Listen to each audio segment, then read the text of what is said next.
gawin kung may lindol during dialysis.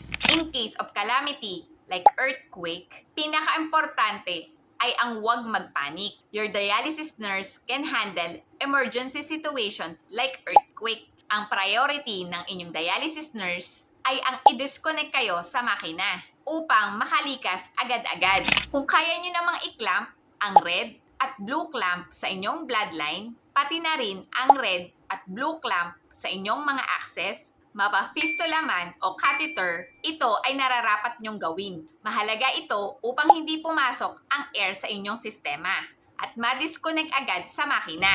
Ang pagbabalik ng dugo ay hindi priority sa mga ganitong sitwasyon dahil kinakailangan ito ng mabilisang aksyon. Tandaan na unang ililikas ng inyong mga dialysis nurse ang mga pasyenteng nakakalakad. Sumunod ay ang mga bedridden patient. Mahalagang makinig at sumunod sa mga instruction ng inyong healthcare workers kung saan ang mga lugar na ligtas na inyong pwedeng puntahan. Ngayon pa lamang ay dapat na kayong maging handa. Dapat alam natin ang emergency exit at evacuation site. Humingi ng hemodialysis report sa inyong mga dialysis unit ngayon upang in case na sa iba kayo masalang ay may HD report na susundin ang bago nyong dialysis unit. Mag-prepare din ng emergency kit para sa inyong mga access na naglalaman ng sterile gauze, tape, band-aid, saline at syringe kung kayo ay catheter patient. Bukod dyan ay dapat may nakaprepare na rin kayo na mga gamot,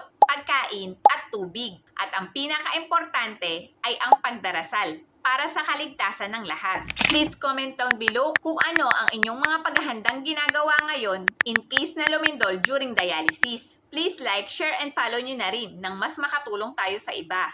See you around mga kabato! Bye!